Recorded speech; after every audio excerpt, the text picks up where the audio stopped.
kurvanneveha karmani jijivishe chatam samaha evam tvayi nanyatosti na karma lipyate naraha.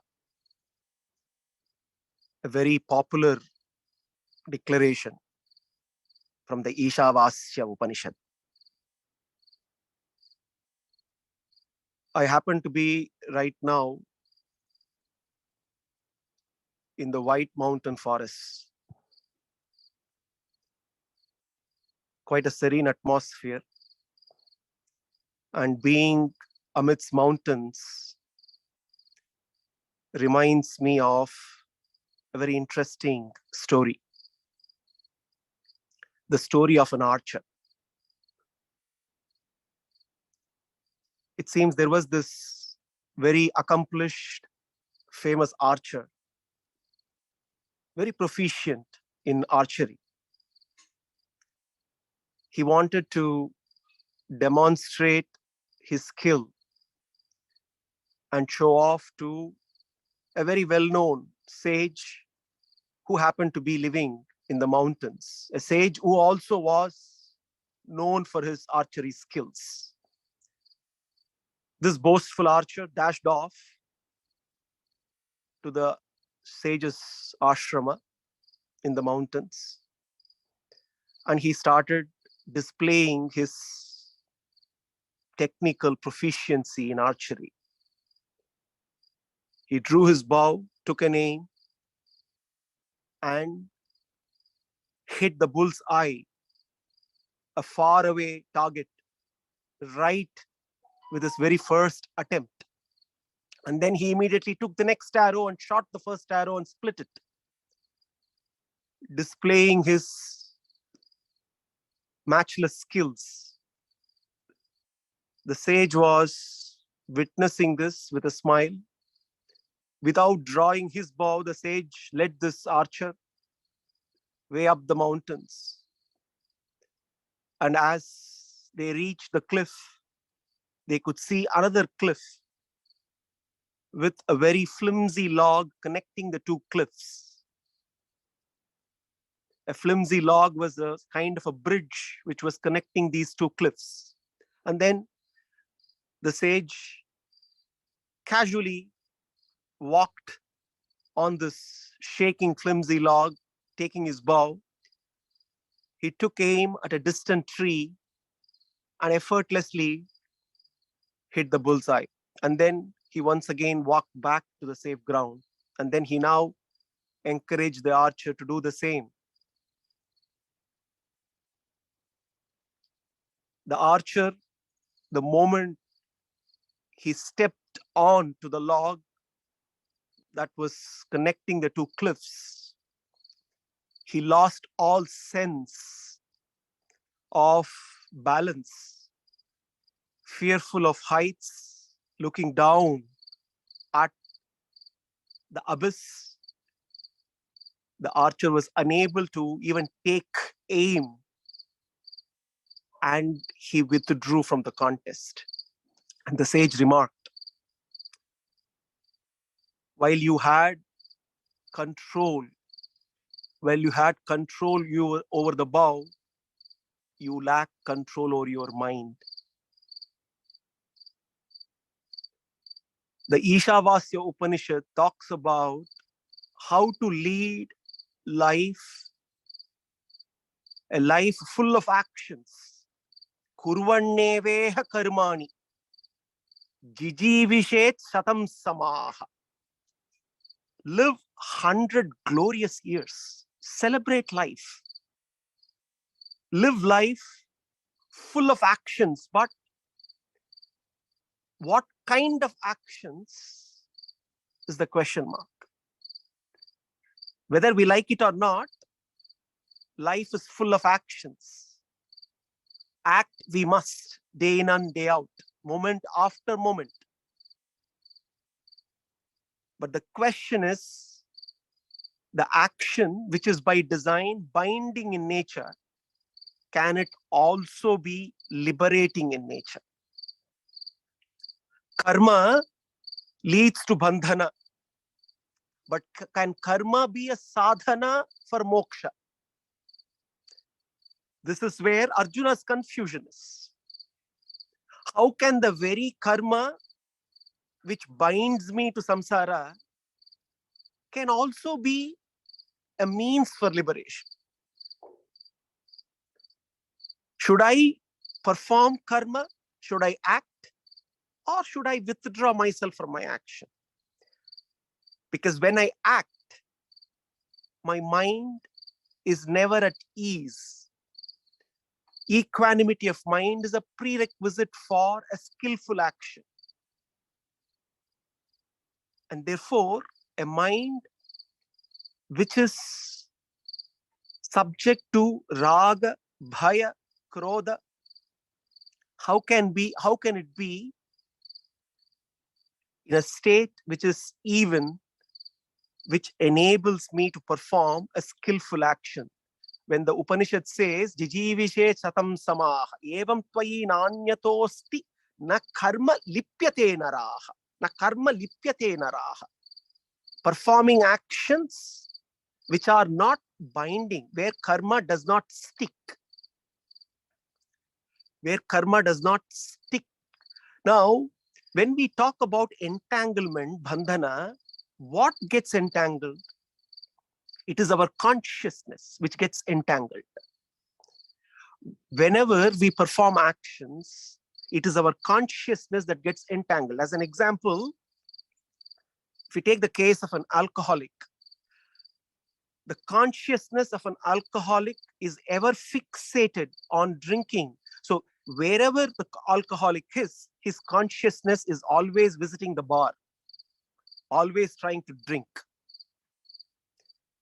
It is the consciousness that gets fixated, that gets entangled. And how does our consciousness gets entangled? It is through our mind. And more importantly, not just the mind, but the vasanas in our mind, the impressions in our mind. It is our impressions which direct our consciousness and get it entangled with the world of matter. And these impressions, how are they formed? These impressions are formed when the sensory perceptions, when we receive sensory perceptions, and these sensory perceptions are then stored in our mind as vasanas. The frequency, the duration, and the intensity of the perception determines whether a sensory perception becomes a vasana or not. The frequency, the duration, and the intensity. Now, we cannot avoid sensory perceptions to be received into the mind, because by design, our senses they function only to receive sensory perceptions.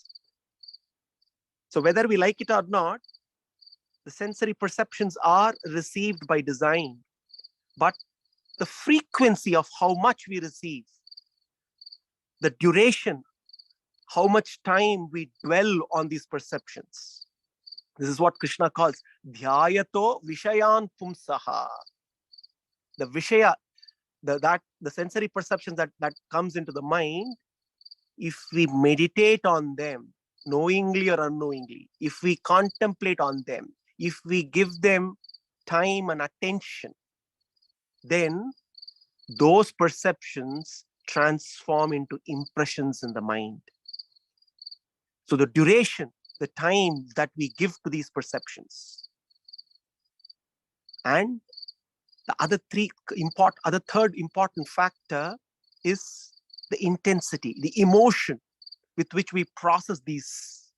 The stronger the emotion with which we process, the greater the impression that is made on the mind.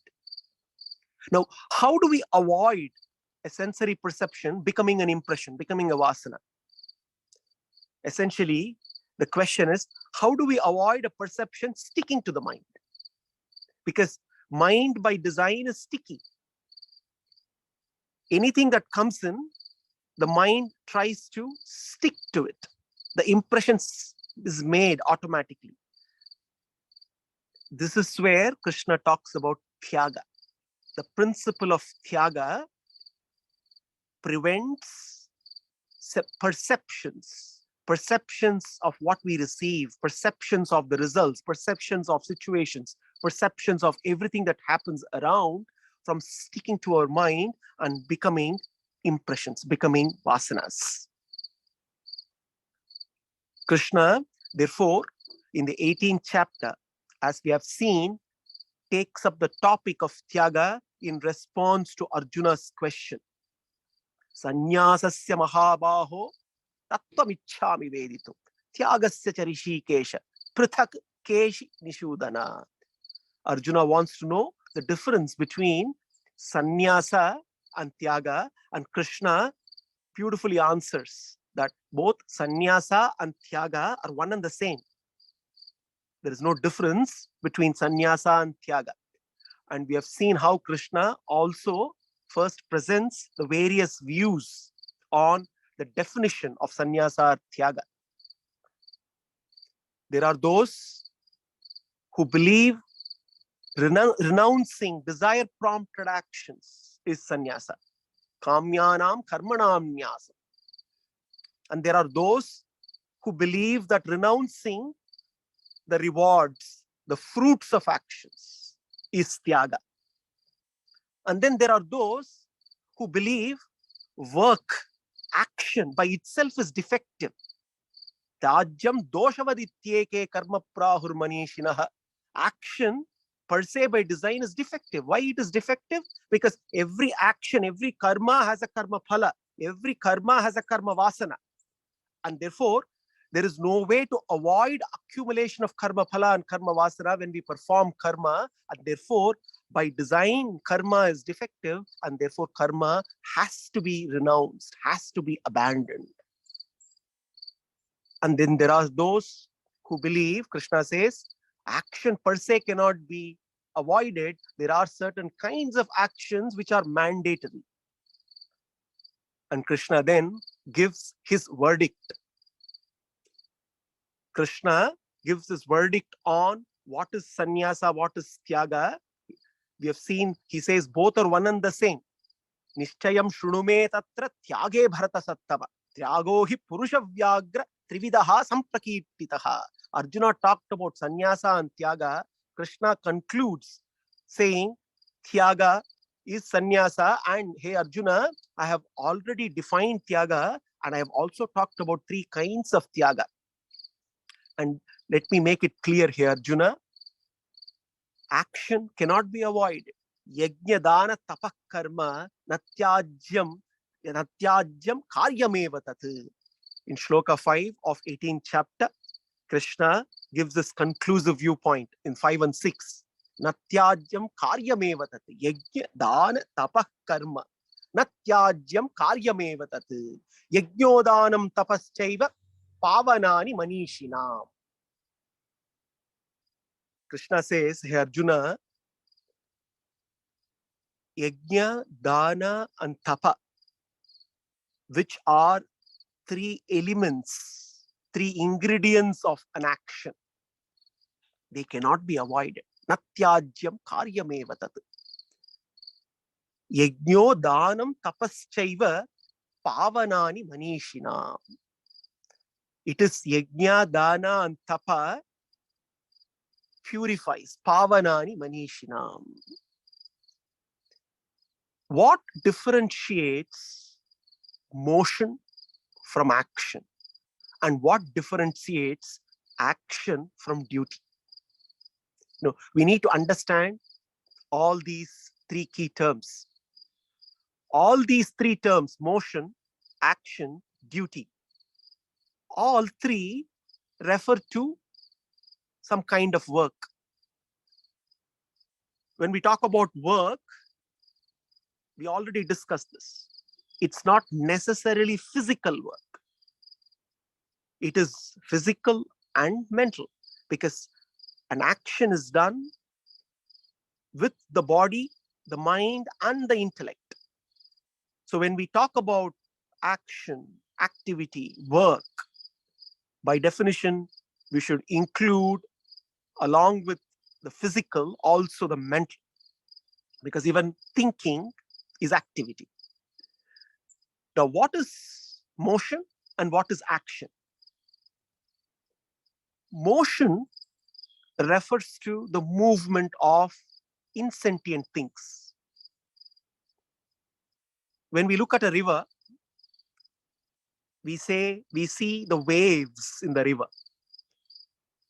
and we say that the waves in the river move. So that is motion, the movement of insentient things. Then what differentiates motion and action? Action also is movement. Action is also movement. So what is the difference between motion and action? The difference between action and motion is motivation. In movement, there is no motivation. The insentient things have no motivation. The sentient things are motivated to move.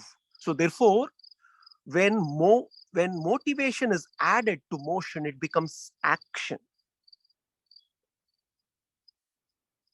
A fish in a river not just moves, it acts. Why? Because it can even go against the current in search for its prey. If it only moves, it just has to go with the current. But it is motivated. Its hunger motivates it to go after its prey, and it's ready to go swim against the current.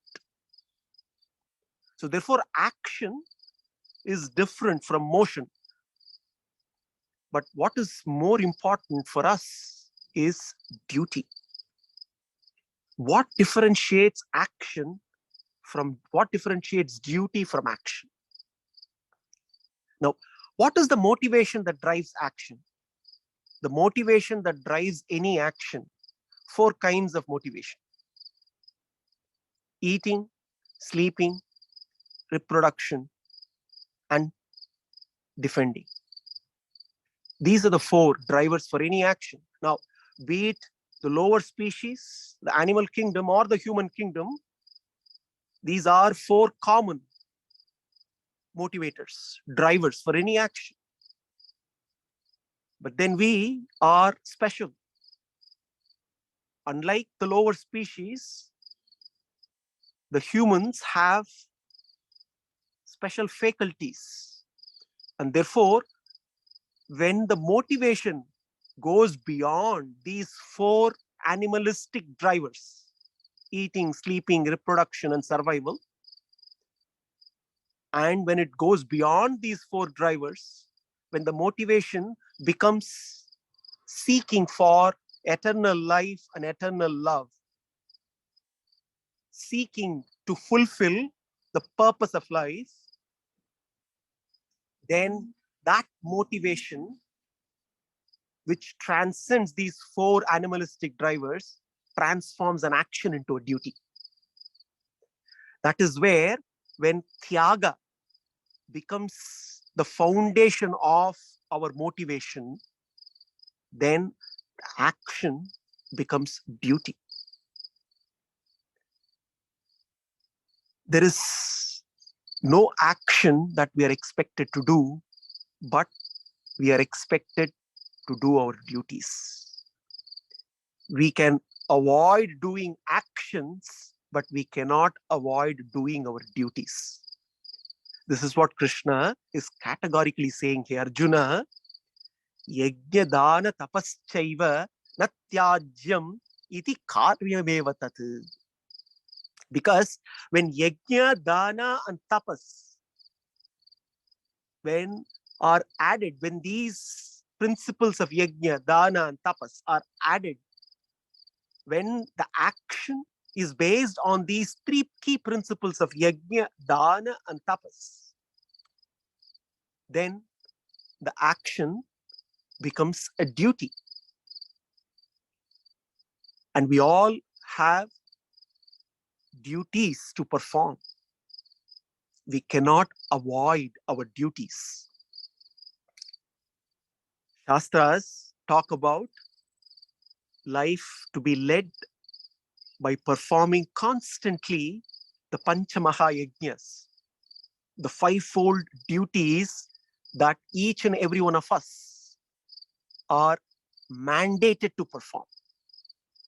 This is what Krishna here is categorically saying. Hey Arjuna, my conclusive view here is you cannot avoid performing duties. You can possibly avoid performing actions which are motivated by lower drivers, but you cannot avoid abandoned action, because survival is not the driver for performing human actions. We are programmed to constantly believe that living is all about survival of the fittest. We are constantly told survival of fittest is the mantra for successful living. This is the reason why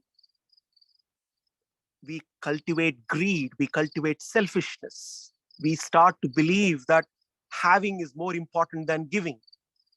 We start to believe that possessions are more important because of this mindset of survival being at the root of everything that we do.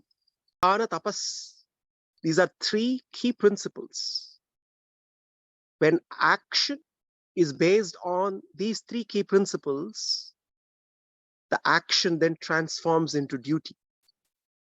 So Krishna is talking about how to perform actions as a duty, and duty is mandatory.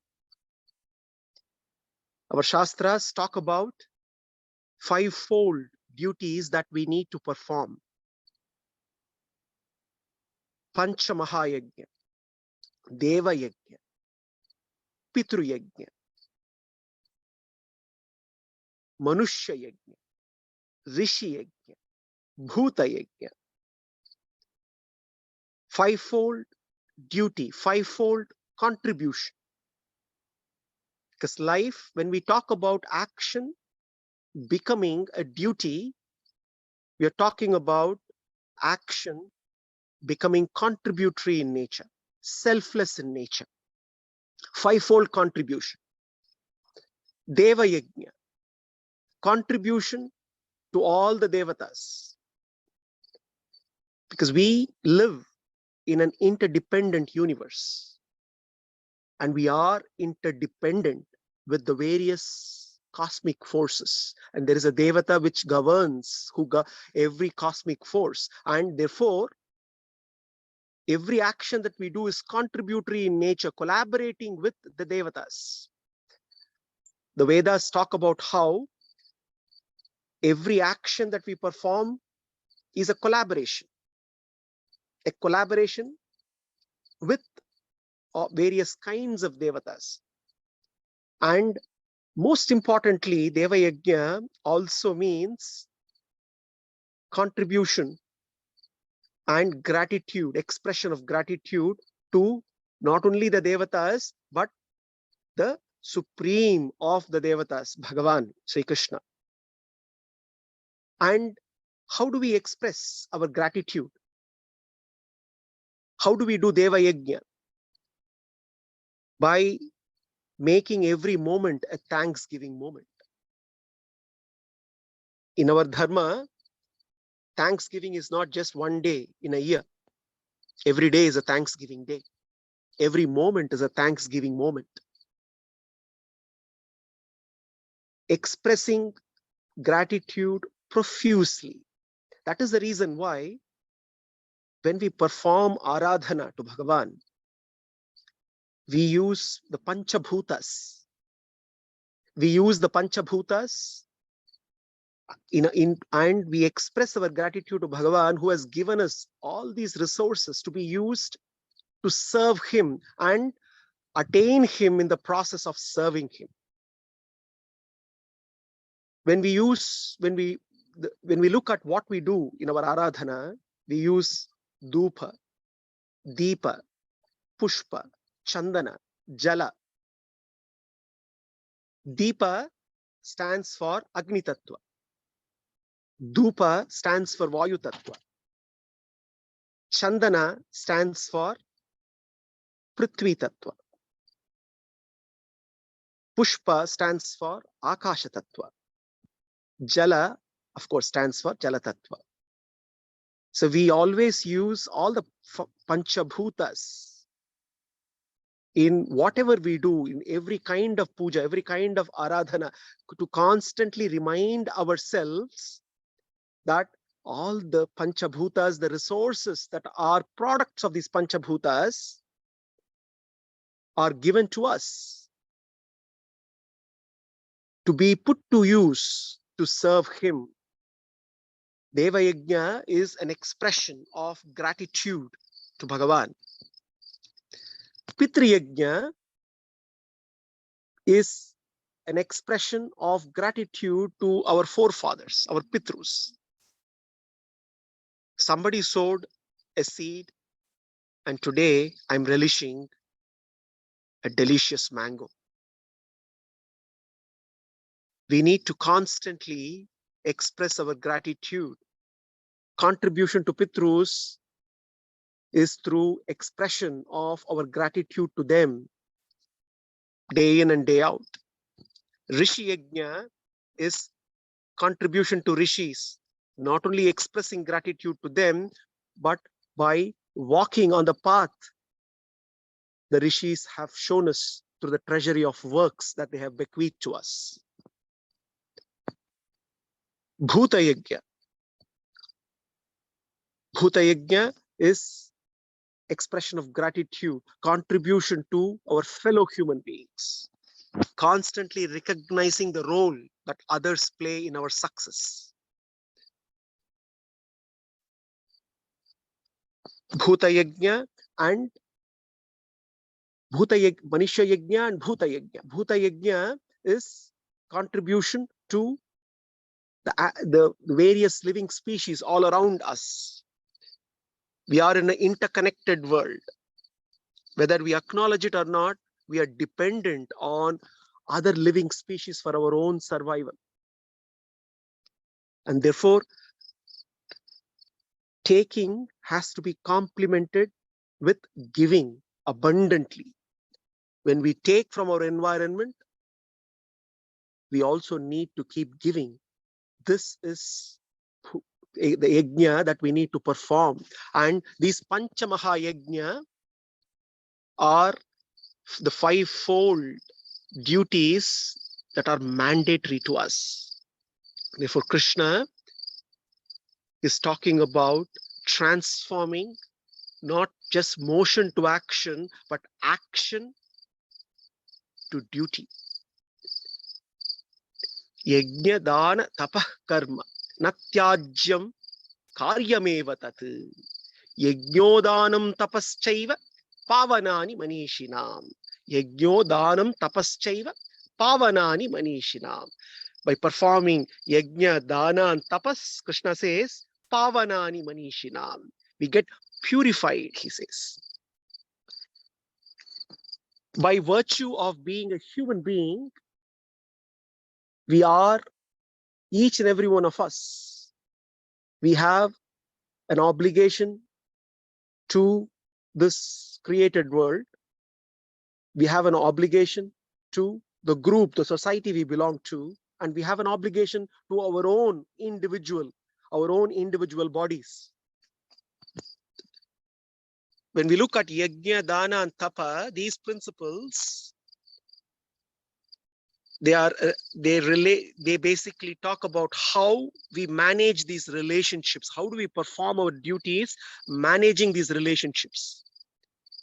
The relationship with my own body, the Atman's relationship with its own body, the relationship with the fellow human beings, and the relationship with this universe.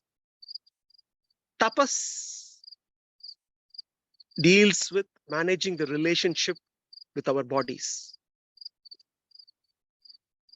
Dana deals with managing relationship with the society, the group we belong to, fellow human beings.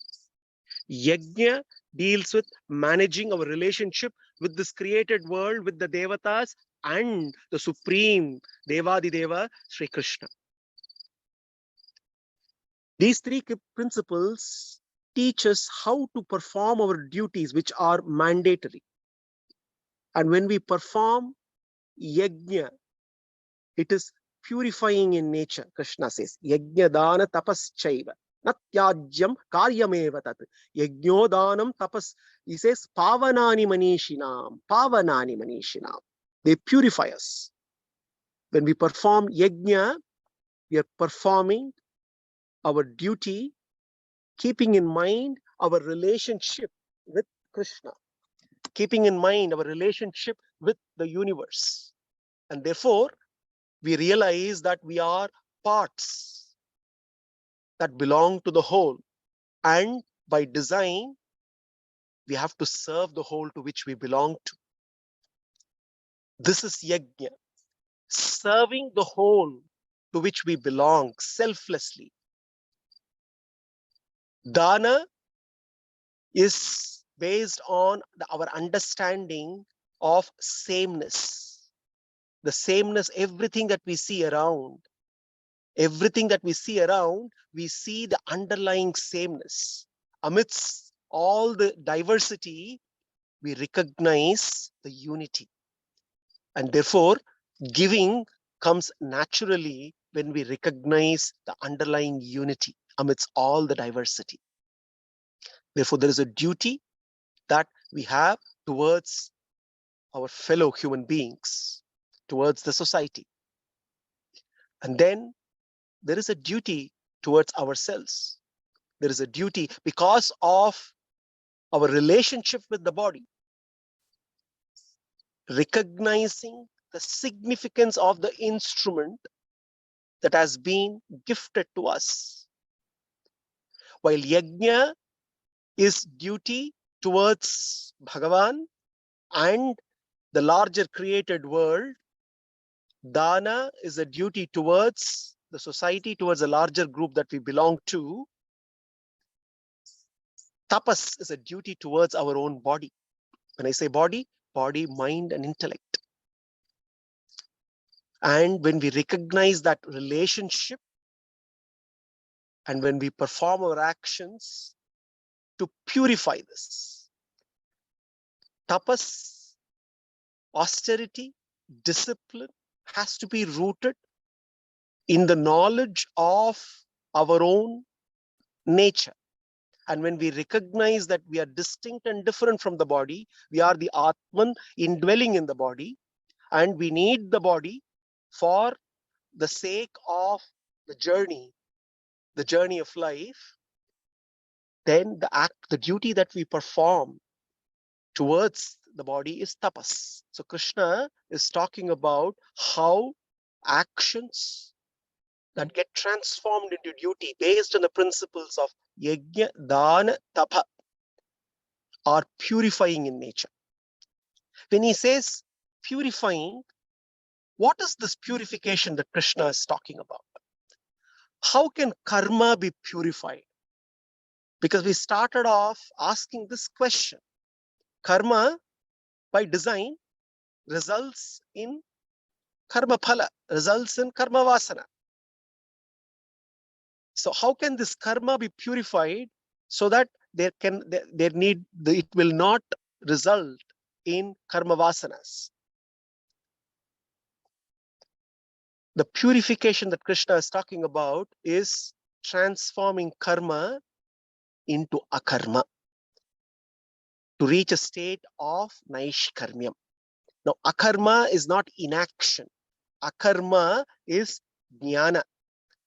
When karma becomes jnana-like, when we say karma becoming jnana-like, means karma without any reactions, actions without any reactions. Krishna gives the formula for this. In the 4th chapter, Krishna talks about how karma can become akarma-like, how action can become knowledge-like.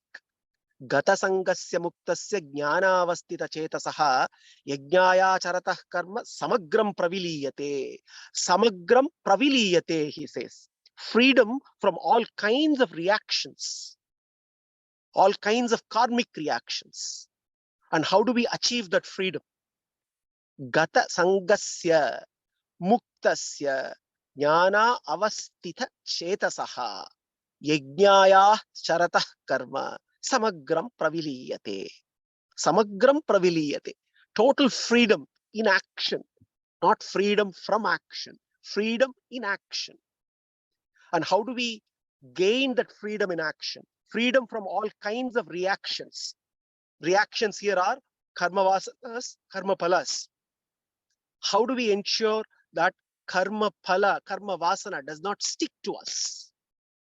Gata sangasya. Gata sangasya. Going beyond sangha, rising above attachment to the world of matter. Muktasya. Freedom from mamakara, mindness. Jnana avastita. Rooted in the awareness of our true nature. Jnana avastita chetasaha yajnayas charatah karma samagram praviliyate. The yajna here Krishna is talking about, when karma, ordinary karma, is subject to the yajna, the fire of knowledge, what comes out is akarma.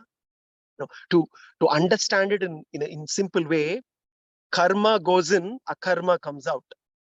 The fire of knowledge burns away all the impurities. Every action results in a seed. Every act, the seed is the karma pala, the karma vasana. It is because of the seed, then the tree grows, and the continuation of a material existence is because of the seed, which is the result of every action. Every action results in the seeds of karma. Now, the fire of knowledge burns the seed. And when the seed is burnt, there can be no more sprouting and growth. We are free from the entanglement from matter. So when karma is subject to the fire of jnana, Ijñātās charatah karma samagram praviliyate. Karma becomes akarma-like. This is the state of naishkarmyam. State of naishkarmyam, worklessness, that we discussed before, is a state where we continue performing duties, not actions, not motions. We perform duties. A duty is an action based on the principles of yajna, dana, and tapas. And when we continue to perform our duties based on the principles of yajna, dana, and tapa, our actions, our karmas are like akarma-like. Action becomes knowledge-like. There are no more karmic reactions, no more karma vasanas. There is freedom in action. And when we perform such actions, eventually those actions become liberating in nature. So therefore, Krishna gives this conclusive view, saying, "Hey Arjuna, actions cannot be avoided. Actions have to be performed as duties. And when actions are performed as duties, they actually become purifying in nature. And instead of binding you, they liberate you. The very action which will bind you to samsara will actually help you to get freedom from samsara. Therefore, one has to continue performing actions based on the principle of tyaga, and he will go on to further elaborate on how such actions have to be performed. He will continue on this journey of trying to understand the principle of tyaga, the significance of tyaga, and how to perform right actions, actions that are liberating in nature, in our coming session. Until then, let us continue to contemplate on the fivefold duty, the fivefold duties that we are obligated to perform, which are mandatory for us. Every action that we perform has to fall in one of these 5 categories. If an action has to be transformed into a duty, they have to fall in any of these 5 categories. Deva Yajna, Pitru Yajna, Rishi Yajna, Manushya Yajna, Bhuta Yajna. If the action does not fall into any of these 5 categories, such an action cannot become a duty. Let us continue to contemplate on this, and then we will continue to discuss what is Tyaga and how to perform actions rooted on Tyaga in the coming sessions. Sarvam Sri Krishna Arpanamastu.